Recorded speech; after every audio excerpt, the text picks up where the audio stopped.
All right, India came out all guns blazing versus Afghanistan, registering a 66-run victory. That also keeps them in contention for a semi-final spot at the T20 World Cup. But they'd have to repeat that performance because run rate is going to become very, very crucial in this Group 2, especially after New Zealand have just beaten Namibia by a massive margin of 52 runs. So we're going to be looking ahead to that important game that India will be playing versus Scotland with Sunny Gavaskar and Harbhajan Singh that are joining us on Battle of Champions. Now remember, as I said, run rate is important. On top of that, India also wants a few results to go their way. That would be that all-important New Zealand versus Afghanistan game. We'll bring you all the scenarios a little later, but let's first talk about India versus Scotland. Sunny, I'll start with you.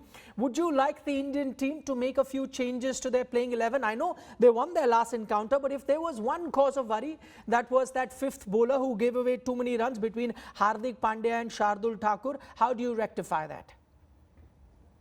Yes, certainly. I think because the Scots don't have too much experience against the quality in bowling, I'd like to see maybe a spinner in place of a medium pacer, because the bowler like a Chahar who tosses the ball up in the air above the eye line might cause a few problems to the Scottish batsmen rather than medium pacers who they play pretty much regularly.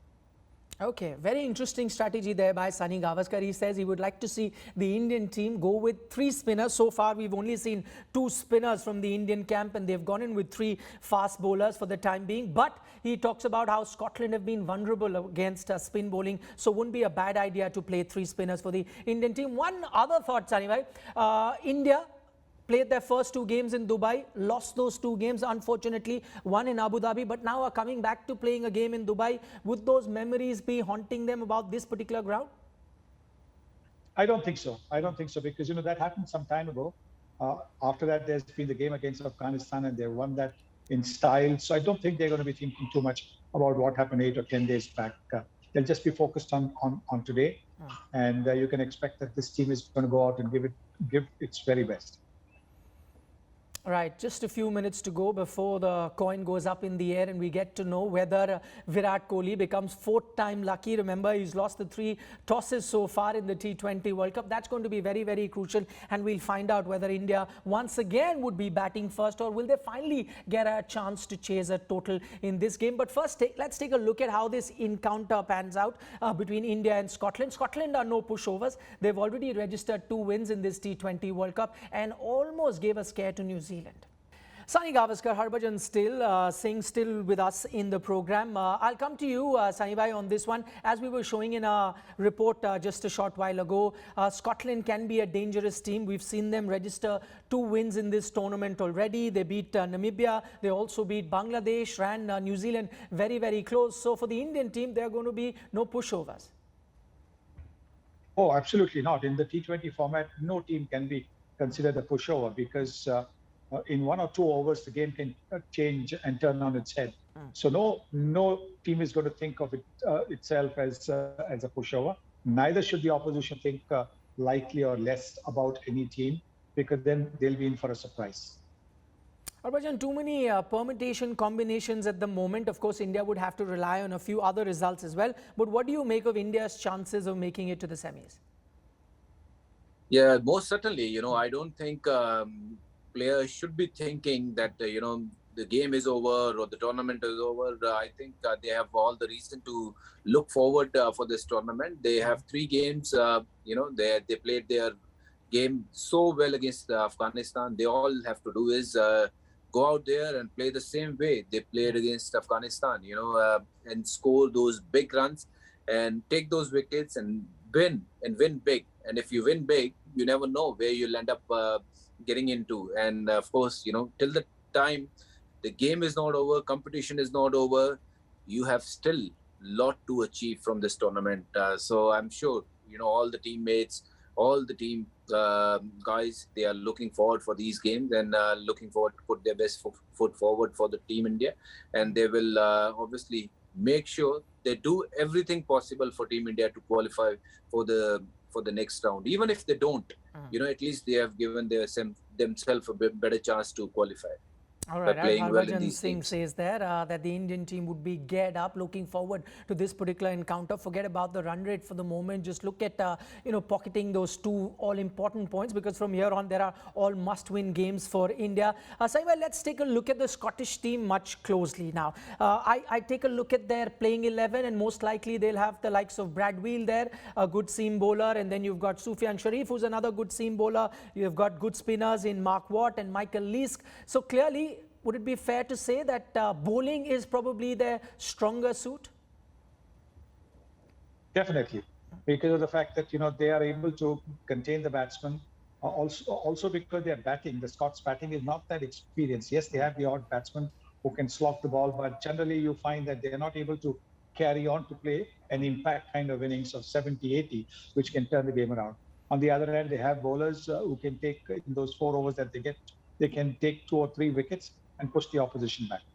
All right, Saim, plenty more to come with you, but for the moment, let's give some latest update from Dubai for our viewers now. Virat Kohli, and it should be breaking news, finally wins the toss, because remember, he lost the first 3 tosses that the Indian team participated in the first 3 games of this T20 World Cup. 2 games, they ended up on the losing side. 1 game, they won despite losing the toss, and that came against Afghanistan. Here, India has won the toss, and they've decided to, no surprise there, they've decided to field first. And why would you say that they want to field first? We've seen in all matches so far at the T20 World Cup, teams prefer chasing. Yes, India batted first versus Afghanistan and won that game, but teams would prefer chasing here because of the dew that sets in later. It makes life very difficult for the bowlers, as well as it makes it easier for the batsmen to strike the ball, because in slow pitches you rarely have to wait for the ball to come onto the bat, and that tends to happen in the second half of the inning. Let me give you a stat here why any captain would like to chase here. That's because out of the 9 games that have been played at the Dubai International Cricket Stadium at this T20 World Cup, 8 have been won by team chasing. The only one time that New Zealand won while batting first is also because they were up against a minnow team. So that is the first step that Virat Kohli has taken. He's won the toss. Sometimes these things are out of your control, but as they say, the luck of the coin finally going Indian captain's way. He wins the toss and has decided to field first. We'll have to wait and see if they go ahead and make a few changes. That's because the Indian team won the previous encounter, so mostly we've seen teams make not too many changes and not try and disturb that winning combination. But would they want to make that one change? Because we heard from Sunny Bhai earlier in our program where he said maybe look at an extra spinner coming into the team for 2 reasons.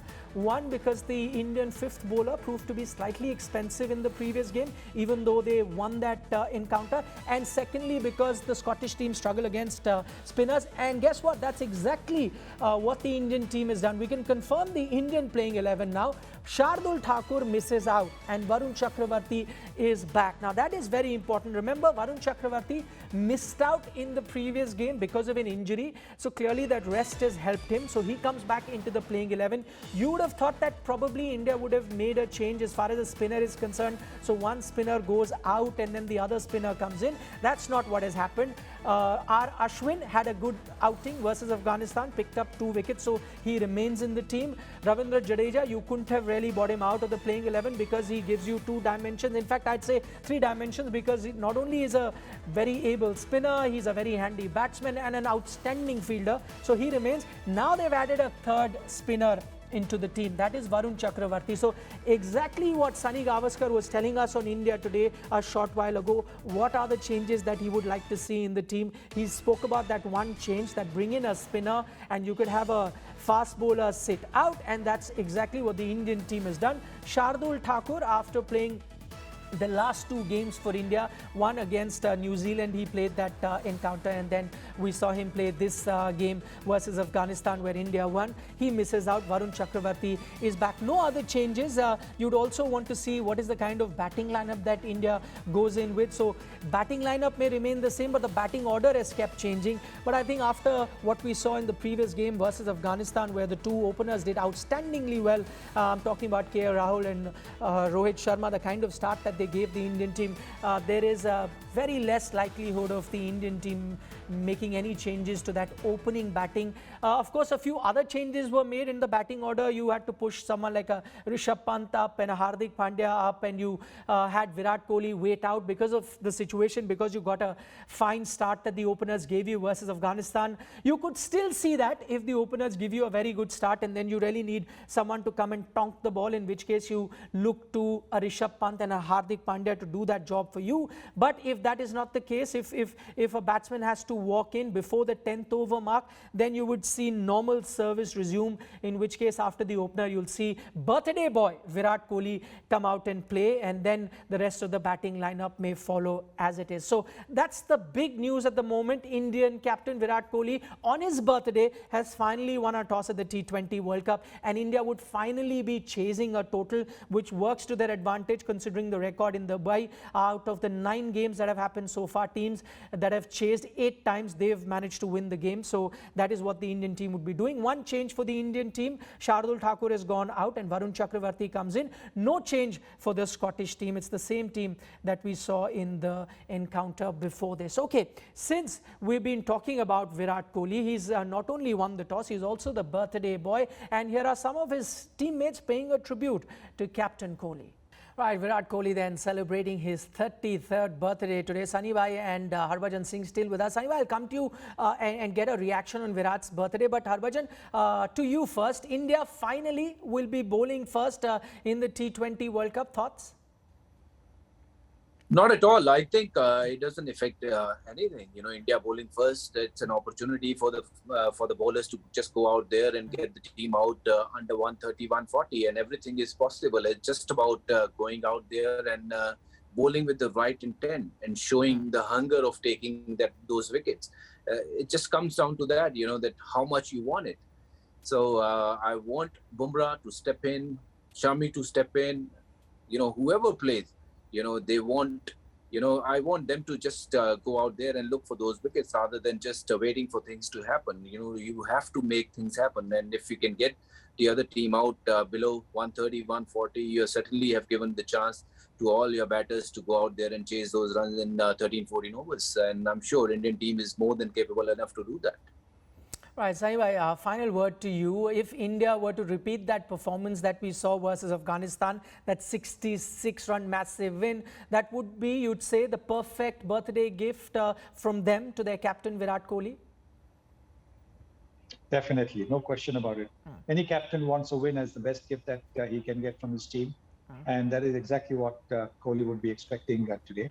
That his team performed the way that they did against Afghanistan, maybe even better. And win by a huge margin. That will probably be the best present for him.